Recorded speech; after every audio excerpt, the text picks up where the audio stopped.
दोस्तों आज हम लोग एनालाइज करेंगे when great trees fall poem को।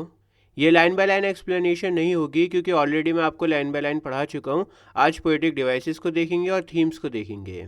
तो हम लोग थीम से स्टार्ट करते हैं। सबसे पहली थीम है आपकी डेथ एंड लॉस। दोस्तों पोएम की सेंट्रल थीम है ये कि जो इन्फ्लुएंशियल फिगर्स होती हैं, ग्रेट सोल्स होते हैं, बड़े लोग होते हैं, उनकी डेथ जब होती है तो बड़ा नुकसान होता है। और उन बड़े लोगों की मौत को बताया गया है फॉलिंग ऑफ ग्रेट ट्रीज। देखो जो जंगल में बड़ा पेड़ होता है ना वो बहुत काम आता है। जनरली जितना ज़्यादा बड़ा पेड़ होगा उतनी ज़्यादा वो ऑक्सीजन प्रोवाइड करेगा, उतना ज़्यादा उसमें घोंसले होंगे, परिंदे रहेंगे वहाँ पे, शेल्टर प्रोवाइड करेगा, काम आएगा ना उतना ज़्यादा। तो जब एक बड़ा पेड़ जंगल में गिरता है तो उसका असर भी उतना ही ज़्यादा बड़ा होता है, उसका नुकसान भी उतना ही ज़्यादा बड़ा होता है। जैसे मैं अक्सर एग्जाम्पल देता हूँ रतन टाटा सर का। हम सब लोग इनसे बहुत प्यार करते हैं, इन्होंने बहुत काम किया इस देश को डेवलप करने में। तो जब इनकी डेथ हुई ना तो बहुत बड़ा असर हुआ, बहुत बड़ा नुकसान हुआ हम लोगों का। जब doctor APJ Abdul Kalam sir की डेथ हुई तो बहुत बड़ा लॉस हुआ। जब लता मंगेशकर जी का देहांत हुआ तो बहुत बड़ा लॉस हुआ। और बिल्कुल ऐसे ही हर इंसान की पर्सनल लाइफ में कोई ना कोई बड़ा पेड़ होता है। हो सकता है कि दुनिया के लिए वो बड़ा पेड़ ना हो, इन्फ्लुएंशियल ना हो, लेकिन उस इंसान के लिए हो। जैसे फादर है, मदर है, भाई है, बहन है, कोई टीचर हो सकता है। देखो एक आम सा बच्चा है, इसके पापा अगर दुनिया से जाएंगे तो दुनिया को कोई फ़र्क ही नहीं पड़ेगा। लेकिन इस बच्चे को बहुत फ़र्क पड़ेगा क्योंकि इस बच्चे के लिए इसके पापा ग्रेट सोल हैं, ग्रेट ट्री हैं। ठीक है, बात आ गई आपके समझ में। तो बहुत बड़े बड़े पेड़ हैं इस देश में और हमारी ज़िंदगी में भी, और वो बड़े पेड़ जब गिरते हैं तो बड़ा लॉस होता है। दूसरी थीम है ग्रीफ एंड मॉर्निंग। देखो जब कोई इंपॉर्टेंट इंसान की डेथ होती है ना तो उस टाइम पर ऐसा लगता है कि अब सब कुछ ख़त्म हो गया, अब सारे रंग बेरंग हो चुके हैं, अब हम कैसे ज़िंदगी को जी पाएंगे, अब कैसे ज़िंदगी कटेगी। और वो एक फ़ेज़ होता है जहाँ पर लगता है कि सब कुछ ख़त्म हो गया। तो उस फेज़ को बहुत अच्छी तरह से पोएम में कैप्चर किया गया है, जहाँ बहुत दुख होता है, बहुत तकलीफ़ होती है और ऐसा लगता है कि ज़िंदगी अब पहले जैसी नॉर्मल नहीं हो पाएगी। नेक्स्ट थीम है इन्फ्लुएंस एंड लेगेसी। देखो जब कोई इंपॉर्टेंट बड़ा इंसान ज़िंदगी से जाता है ना तो अपना इन्फ्लुएंस छोड़कर जाता है। जिस तरह से जो बड़े बड़े पेड़ होते हैं वो छाया देते हैं, शेल्टर देते हैं, जंगल में काम आते हैं, बिल्कुल वैसे ही हमारी ज़िंदगी में जो लीडर्स होते हैं, मेंटोर्स होते हैं, वो हमें बहुत कुछ सिखाते हैं और उनकी जो गाइडेंस होती है वो हमेशा हमारे साथ में रहती है। जैसे बच्चे की माँ होती है, बच्चे की माँ उसको पाल पोस कर बड़ा करती है, बहुत सारी चीज़ें सिखाती है, और फिर एक दिन ऐसा आता है कि उसकी माँ दुनिया से चली जाती है। अब माँ की प्रेजेंस फिजिकली तो डिसअपेयर हो गई, फिजिकली तो वो उसके साथ में नहीं है, लेकिन जो माँ ने बातें सिखाई हैं, जो कंफर्ट दिया है, जो प्यार उसको दिया है, वो हमेशा उसके साथ में रहेगा। ठीक है, तो पोयम आपको ये बता रही है कि जो ग्रेट सोल्स होते हैं वो कभी भी आपको छोड़कर नहीं जाते। जैसे हमारे किशोर कुमार साहब हैं, एक रास्ता है जिंदगी जो थम गए तो कुछ नहीं, ये कदम किसी मुकाम पे जो जम गए तो कुछ नहीं। आज भी उनके गानों को गुनगुनाया जाता है, याद किया जाता है। अभी याद कर लिया मैंने उनको। तो जो बड़े इन्फ्लुएंशियल लोग होते हैं वो अपना इन्फ्लुएंस छोड़कर जाते हैं। वो फिजिकली डिसअपेयर हो जाएंगे लेकिन उनका जो इम्पैक्ट है, उनकी जो टीचिंग्स है, उनकी जो गाइडेंस है, वो हमेशा साथ में रहती है। नेक्स्ट थीम है हीलिंग एंड रिन्यूअल। दोस्तों ये थीम फोकस करती है उस फेज़ के ऊपर जब एक इंसान रिकवर करता है बहुत बड़ी तकलीफ़ से। देखो जब कोई ख़ास इंसान दुनिया से जाता है तो उस टाइम तो बहुत तकलीफ़ होती है, ऐसा लगता है कि कभी अच्छा वक्त नहीं आएगा, हम कभी रिकवर नहीं कर पाएंगे, हम कभी उसको भूल नहीं पाएंगे।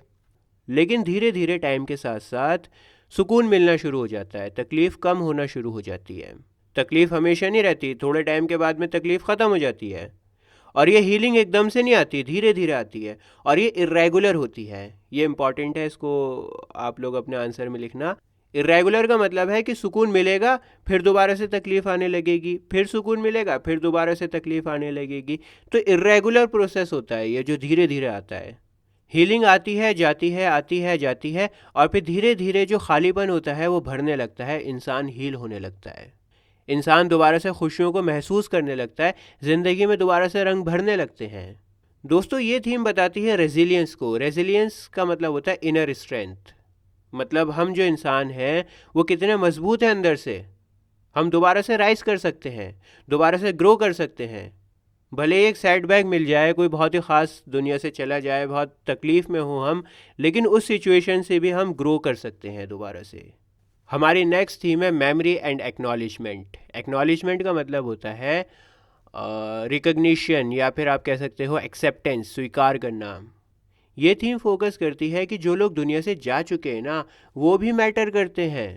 ऐसा नहीं है कि अगर कोई इन्फ्लुएंशियल इंसान दुनिया से चला गया तो वो मैटर ही नहीं करेगा, ऐसा नहीं है। दुनिया से जाने के बाद में भी वो मैटर करता है। हालांकि फिजिकली वो प्रेजेंट नहीं रहते, लेकिन मरने के बाद भी वो हमारी मेमोरी में रहते हैं, हमारी मेमोरी में ज़िंदा रहते हैं। मैंने आपको हॉन्टेड हाउसेस पोएम पढ़ाई थी, आपने शायद पढ़ी होगी। वहाँ से आप रिलेट कर सकते हो कि जो लोग मर गए वो भी हमारी मेमोरी में ज़िंदा रहते हैं, कहीं जाते नहीं हैं हमें छोड़कर। चलो आगे बढ़ते हैं और अब हम देखते हैं लिटरेरी डिवाइसेस को। सबसे पहला लिटरेरी डिवाइस है मेटाफर। मेटाफर मतलब जब डायरेक्ट कंपैरिजन होता है दो अलग अलग चीज़ों का। और पोएम में ग्रेट ट्रीज मेटाफर है। ग्रेट ट्रीज रिप्रेजेंट कर रहा है इन्फ्लुएंशियल फिगर्स को, ग्रेट सोल्स को। और जब ये बड़े बड़े पेड़ गिरते हैं तो कहने का मतलब ये है कि जो ग्रेट सोल्स हैं उनकी डेथ हो जाती है, किसी बड़े आदमी की डेथ हो जाती है। और उस ग्रेट सोल की डेथ की वजह से बड़ा नुकसान भी होता है। जैसे बड़ा पेड़ गिरने से बड़ा नुकसान होता है, वैसे बड़ा इंसान मरने से बड़ा नुकसान होता है। दूसरा लिटरेरी डिवाइस है इमेजरी। इमेजरी का मतलब होता है जब राइटर इस तरह से लिखे कि आपके माइंड में इमेज बनने लगे। तो पोएम में कहा गया Lions hunger down in toll grasses and even elephants lumbar after safety. यहाँ पर पोएटेस ने एक स्ट्रॉन्ग विजुअल इमेज बनाई है। पोएटेस ये दिखा रही है कि जो शेर है ना वो डर गया है और डर के वो बड़ी ऊंची घासों में छुप गया है। और जो बड़ा सा जानवर है हाथी, वो भी अपनी सेफ्टी के लिए भाग रहा है, प्रोटेक्शन ढूंढ रहा है वो भी। तो यहाँ पर दिखाने की कोशिश करी गई है कि लायन जैसा पावरफुल एनिमल भी डरा हुआ है, सहमा हुआ है। किस तरह से वो रिएक्ट कर रहा है, इतना ताकतवर जानवर लंबी घास में छुप जाता है वो। और एलिफेंट जैसा बड़ा जानवर भी भाग कर अपनी सेफ्टी ढूंढता है, अपने आप को प्रोटेक्ट कर रहा है वो भी। और दोस्तों ये इमेजरी रीडर को ये एहसास करवाती है कि जब किसी कीमती इंसान की डेथ होती है ना, कि उसकी तकलीफ़ इतनी ज़्यादा गहरी होती है, इतना बड़ा पेन होता है वो, कि ताकतवर से ताकतवर इंसान को दिक्कत हो जाती है। बात आ रही है आपके समझ में? जब कोई बड़ा पेड़ गिरता है तो ताकतवर शेर भी परेशान होता है और बड़ा हाथी भी परेशान हो जाता है। तो कहने का मतलब ये है कि चाहे इंसान कितना ही ताकतवर क्यों ना हो, कितना ही बड़ा क्यों ना हो, जब किसी ग्रेट सोल की डेथ होती है तो उसकी तकलीफ होती है। अगला लिटरेरी डिवाइस है personification. Rocks on distant hills शडर। दूर पहाड़ी पर पत्थर भी डर के कांप जाते हैं। शडर का मतलब होता है कांपना। अब देखो, कांपना तो इंसानों की क्वालिटी होती है ना, ह्यूमन कैरेक्टरिस्टिक है। पत्थर तो कांप नहीं सकता। तो यहाँ पर ह्यूमन कैरेक्टरिस्टिक दिया है नॉन ह्यूमन एंटिटी को, और इसीलिए पर्सोनिफिकेशन है।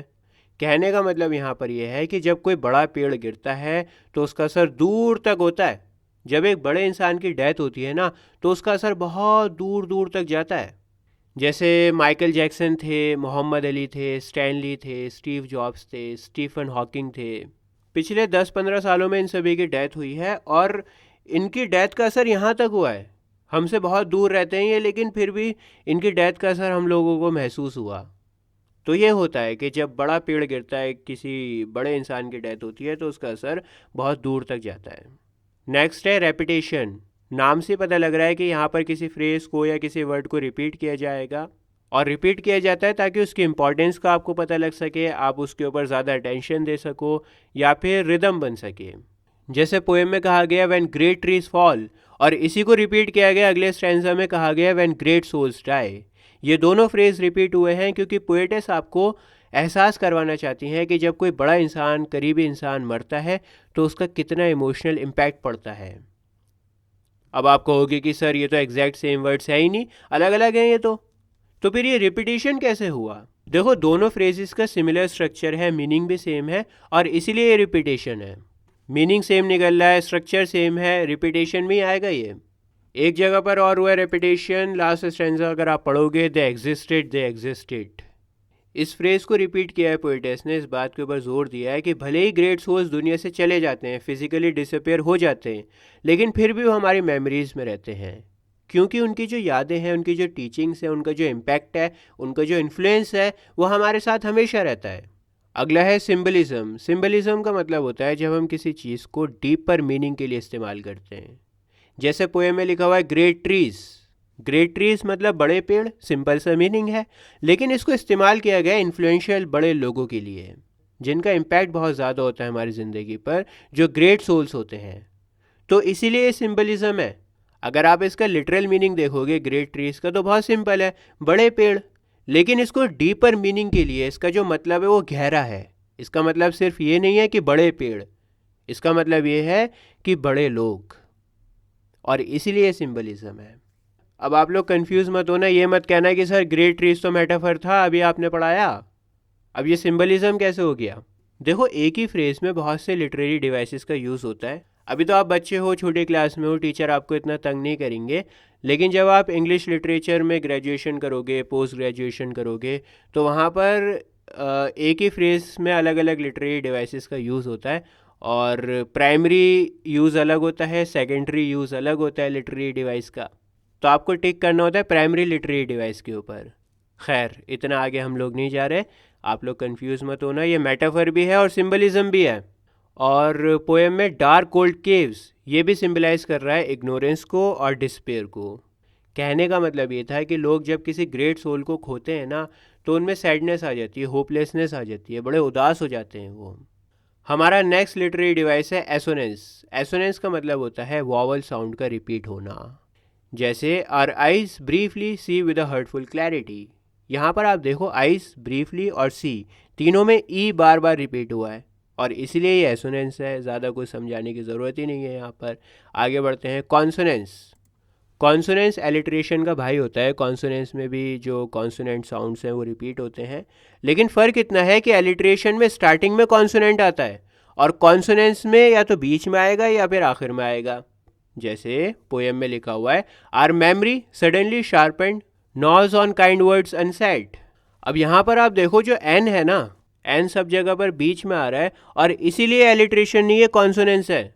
अगर एन कॉन्सोनेंट स्टार्टिंग में रिपीट हो रहा होता तो एलिट्रेशन हो जाता। यही बात आ गई आपके समझ में। अगर स्टार्टिंग में है तो एलिट्रेशन है, अगर बीच में या आखिर में है तो कॉन्सोनेंस है। दोस्तों, लाइन बाय लाइन तो मैं बहुत पहले ही पढ़ा चुका हूँ आपको, और एनालाइज भी मैं बहुत जल्दी कर ही दूंगा सारे चैप्टर्स को। अभी आपकी स्क्रीन के ऊपर जो प्लेलिस्ट आ रही है, इसके ऊपर आप क्लिक करो, आपको सारे चैप्टर्स मिल जाएंगे बहुत ही आसान लैंग्वेज में। मिलता हूँ आपसे किसी और वीडियो में। जय हिंद।